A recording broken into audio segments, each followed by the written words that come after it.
Hello everyone, welcome to another edition of Nile Cruise brought to you from Nile TV International. My name is Sharif Al-Tuni and I'm joined today with Salma Al-Fai'i. Hello, Salma. Hi Sharif, hello, how are you? Good, and we hope you enjoyed today's episode. As usual, we have a lot of variety in this show. We have the political, of course, analyst with us, Dr. Ahmed Mehna, who will be talking about the different events that have been happening during including, the week. of course, the tragic incidents that happened in Aswan. In Aswan, of course, which was a shock to everyone. Taking the death toll to 26, which is, like you mentioned, a shock. Very high. Really, and it was very sad as well, very tragic. And we also have another segment about tourism. We have Cairo and tourism in the Fustat Souk, an event that ends tomorrow, and we're going to check out what it's all about. And we also have another student activity and development that's called علشانك يا بلدي. And so the student activity, exactly. we're speaking more about how enthusiastic those students are trying to support the country. From different universities who support their country. So we're going to move on now to a very short break, and let's enjoy this upcoming song together, and we'll be right back.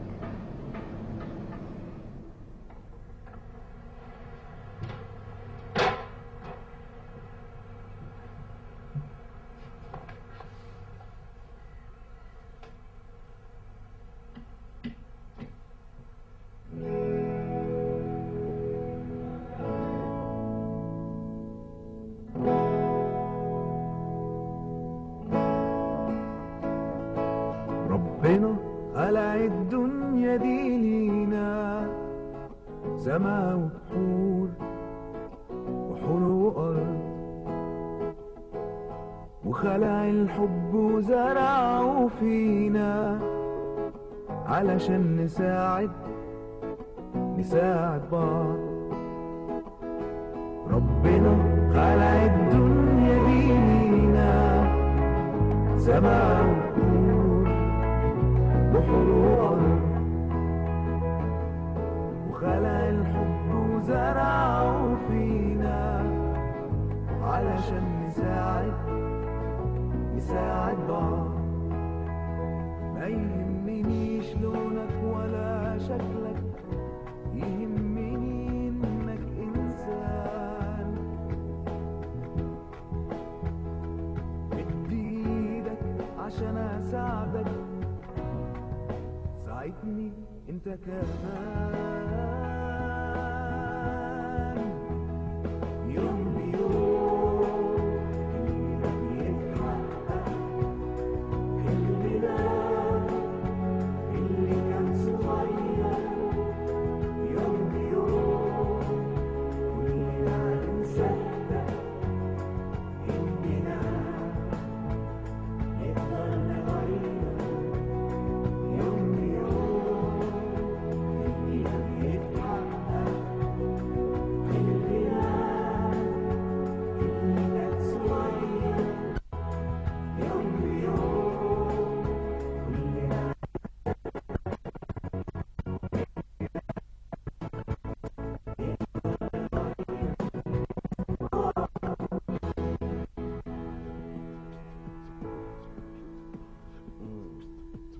اسمع. رب خلق لينا سما وبحور وارض، خلق الحب زرعه فيه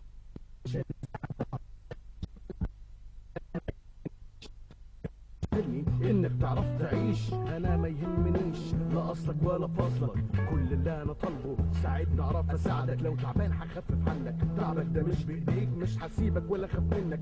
انا هخاف عليك يوم بيوم يوم بيوم.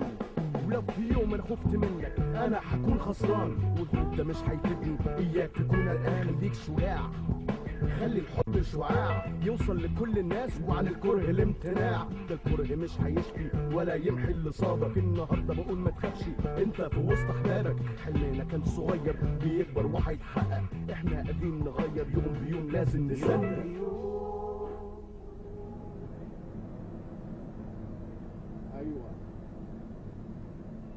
Welcome back. You're still watching Nile Cruise. Egyptians this week started to move to notary offices in all of the governorates to fill out recommendation forms for the upcoming presidential elections, and definitely for their upcoming presidential candidates. We have more details in the upcoming story with Abir Mitwali. Let's have a look.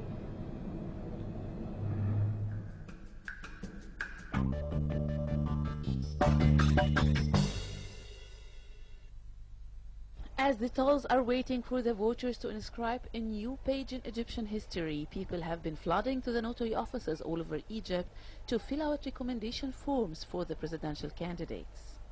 In a crowded notary office in Giza, both citizens and employees were busy making the proxies. They were all motivated by one thing: to make a better tomorrow. I'm doing an authorization for one of the candidates in the Egyptian election. I guess that everything's going okay now. As the procedures, people are very calm and they are taking the things in a good way. I guess that we are on the right track now for Egypt. I guess that we should go through the what the people need here in Egypt, either Hamdin or either Sisi. People, whatever they need, they have to elect. I'm asking people to go down and go in the elections. Do not have to be afraid of any of the bombs happening or things like that. I guess that it will take some time, but we have to be strong so as to carry on with Egypt as we love it, all of us. I guess so. Did you face any obstacles here? No, I don't think so. For me, I did not. People, you know, because of the crowd, I guess so. Because of a little bit of crowd, because it's now about a week now, people are doing the authorization. So I guess it's a little bit calm today, and procedures doesn't take more than 15 minutes as a maximum. Presidential hopefuls are required to gather a minimum of 25,000 notarized recommendation forms signed by at least 1,000 signatories from 15 different governorates to be eligible to run. I came today to fill out a recommendation form for one of the candidates, and I'm looking forward to a better Egypt. Employees in the notary office refused to talk to us, saying they are not allowed to speak to media. Sonia Muhammad Ahmed came to make a proxy for one of the candidates and said she didn't face any obstacles during the procedures. The registration process opened on Monday at 350 notary offices nationwide and will run until the 20th of April. The days will pass by quickly, and before we know it, the presidential palace will open up its wide gates to receive the new president. A new era of democracy, a new era of hopes and dreams, and also a new era of challenges. Egyptians have various requirements, but would the new president be able to meet their demands? The question yet awaits an answer. This is Abir Mitwali reporting for Nile TV.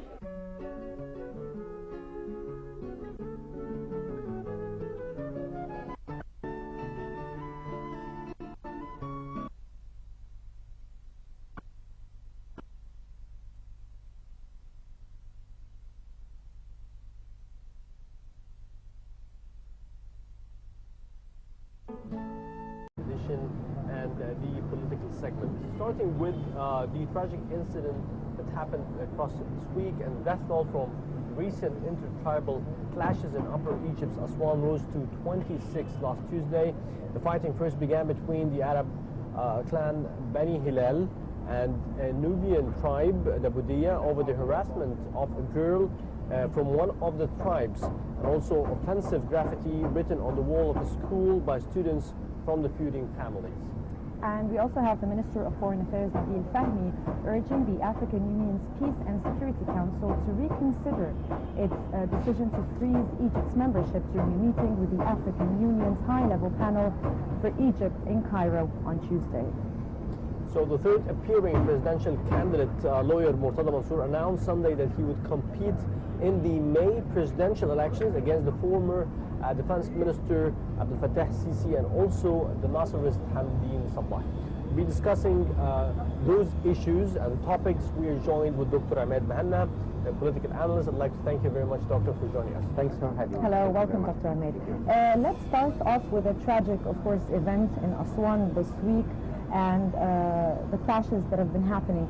What are your observations and what do you think are the social and political significances of this very sad incident?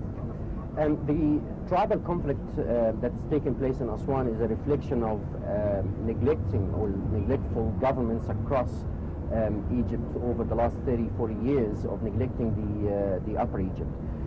There is a widespread of ignorance and illiteracy, and also the chaos that is taking place at the moment with the police force and the army fighting the Muslim Brotherhood. I think the government has been delayed quite a lot, or has delayed quite a lot in getting involved in resolving these issues across Egypt, and not only in the Upper Egypt, but we have a number of conflicts in the Bedouin, or among the Bedouins in Sinai and in Western Egypt as well. So I think we need to start a new role now on the government level and on the population level to start looking at issues that have been neglected for a long time, and also addressing issues that have been neglected over the past 30 years. And definitely it is a tragic incident, but it's a signal that we need to start to... It's like a warning. Exactly. Is this like a meaning that there's other issues between other tribes in different areas of Egypt that we don't know of, and it's like stagnant, not really liking the having something erupt all of a sudden like that? So what is the main reasons behind this? I think the negligence of the government in addressing issues that are really hot or vital into these tribes, and some of it could be a fight for land, some of it could be due to social conflict, ownership of particular assets, and also the religion has really erupted quite a lot, particularly in the Upper Egypt. It's not as easy to handle as we have it in Lower Egypt and in Cairo. Film industries and media also should be tackling those issues. That's right. Trying to present like social bridging between those tribes. Egypt suffers a lot of social illness, and that's really, as you know, it has erupted after the revolution. The role of the police force has really been reduced quite a lot during the last year of Morsi presidency. And also at the moment they are quite busy with dealing with terrorism. So there is a lot of issues that needs the attention of the government, and I really blame the Ministry of Culture in not addressing these social illnesses and the cultural conflicts that we have across Egypt. Try to address them and they've been quite neglected for a while. That's right. That's right. And media also plays a very important role, but it's really the role of the Ministry of Culture. Well, we'll move on to another important issue that's been happening during this week, which are, we just heard the sources in the Interior Ministry that 12 handmade primitive bombs were found in Ain Shams University campus in Cairo, and they were defused by the campus security early on Tuesday. How do you explain this dangerous situation that's been occurring and reoccurring now quite more frequently? And we even heard that there's a rumor today that there was one bomb found in Cairo University, but it turned out eventually to be a rumor. So is that everything we're hearing, some things are not true, some things are true, and the frequency of what's been happening? Look, the chaos that's really happening in Egypt at the moment started and was prepared for during Morsi's period.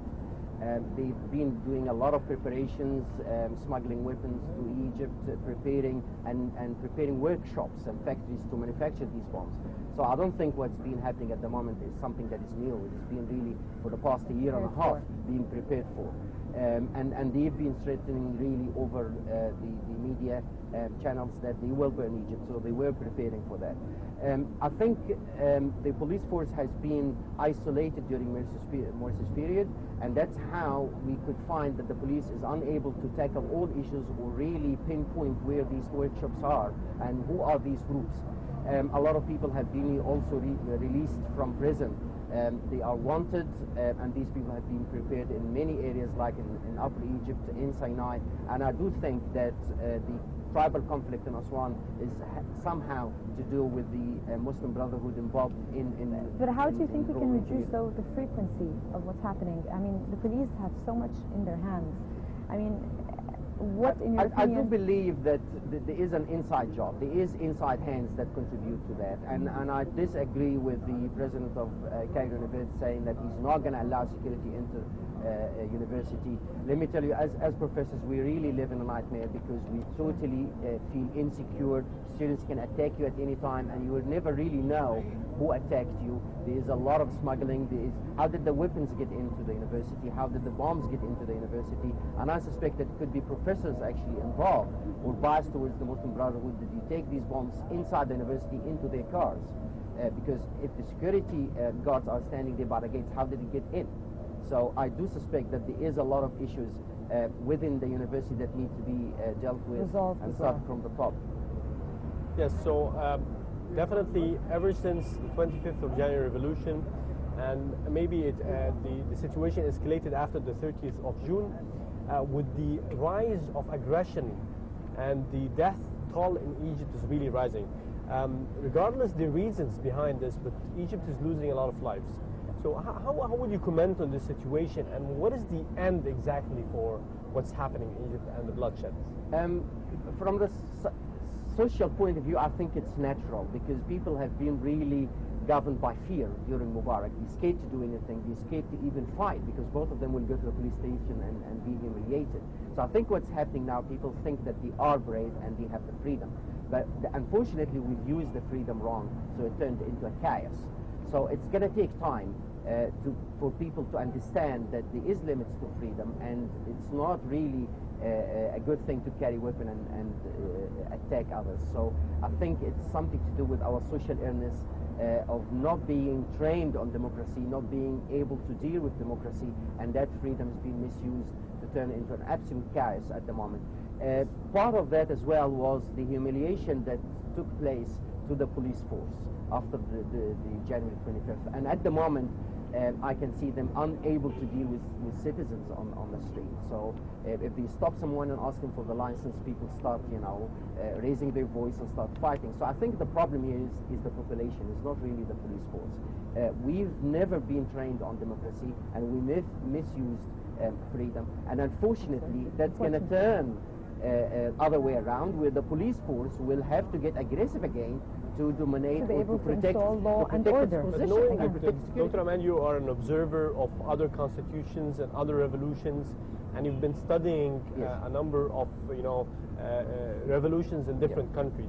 If you can give us your opinion or judgment about what's happening in Egypt, and how long is it going to be taking in order to have a stabilized sort of in the second crossing plan, I studied a number of revolutions like Romania recently. I expected that it will take between 3 to 5 years of a chaos until it will start to settle down. The reason for that, because there is a rise of 3 particular groups after revolutions. Number one is the charismatic group, where charisma A or B, or B, and people follow that charisma irrespective of his view and irrespective of whether he's actually in support of the new era or not. So they follow that person, and as soon as the person withdraws from that particular group, it collapses. And that's what happened in the Dastur party. Exactly. People followed Muhammad Baradei, other people followed Amr Musa. So it's called the charismatic group. But there's no particular ideology that serves the country. There's no particular program that we can say, well, that particular party will be able to take Egypt into the next level. The second one is the clientele, where a particular group have a particular ideology and start using clients by paying them. I'll give you a voucher to a particular, mobile carrier, and you come into the strike or come into the protest. And with time, people will lose confidence in that particular group, and unfortunately, it takes time. The third one is the ideological group, in terms of forcing a particular ideology that the country laxes, like playing on religion. At the moment, we've seen corruption. We've been seeing a lot of immoral behaviors on the street. So we find that the group like a Muslim Brotherhood found that the religious ideology is the best way to try to establish a position in the community, and people, because they love the religion, they are not happy with immorality that's taking place in the country, they start following them. And at the moment, the 3 groups exist in Egypt, and these groups are the ones that mislead the country. So my expectation, the 3 groups will collapse.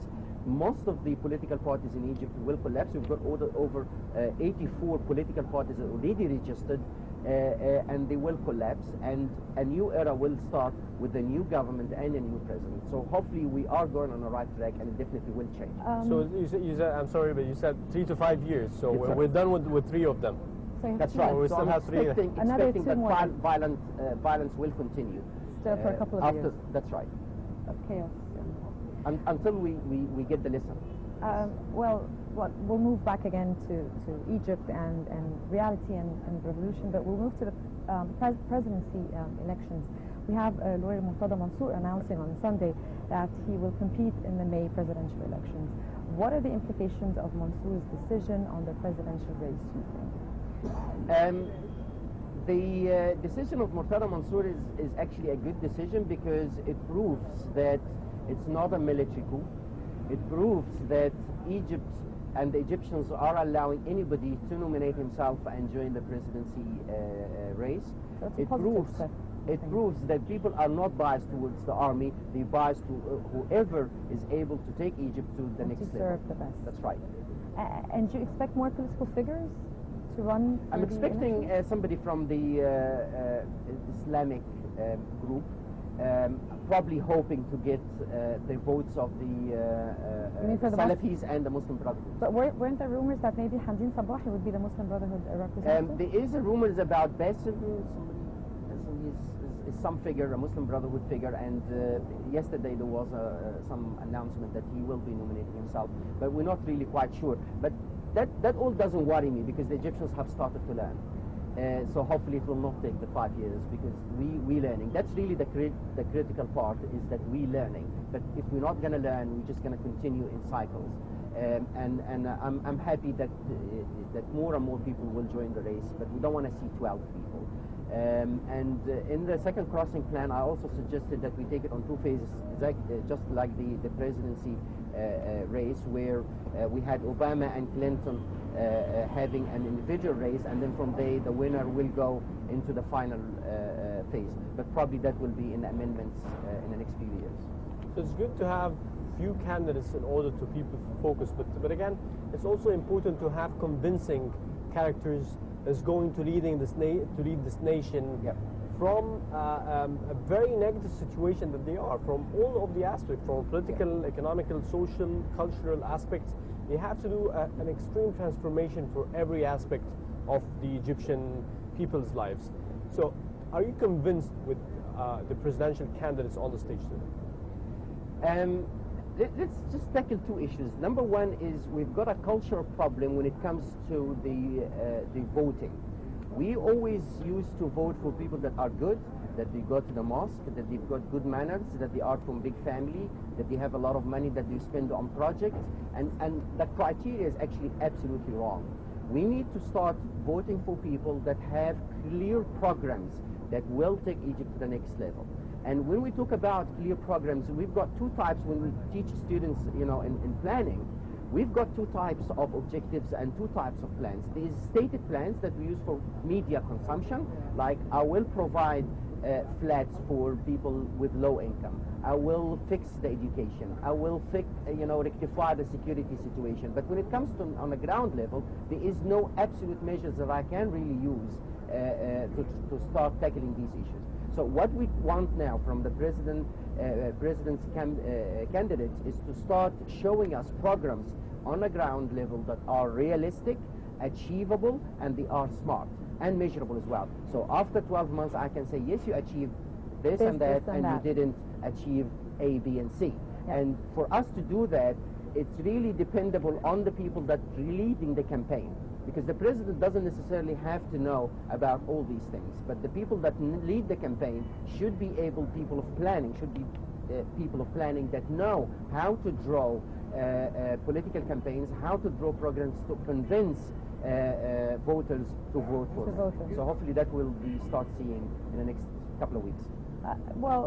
Moving on to also another topic, which is the Minister of Foreign Affairs in the African Union and the Security Council to reconsider the decision to freeze Egypt's membership.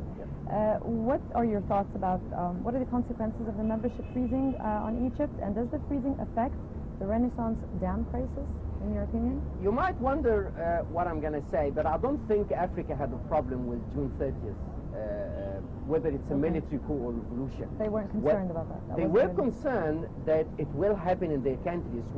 So the announcement or their declaration that they don't accept what happened in Egypt is actually a message to their military generals that don't try it. Okay. And exactly the same thing that happened in Turkey. So I don't think that Africa actually can work or operate without Egypt, but it was a strong message because there's a lot of tribal conflict and ethnic conflict in Africa. Looking in South Africa, for example, 9 tribes plus the British and the Dutch in Central Africa and everywhere else, in Sudan. So I don't think it was actually against Egypt, it was just a signal. And it is a temporary, Egypt will go back, and I don't think we will have a problem with that.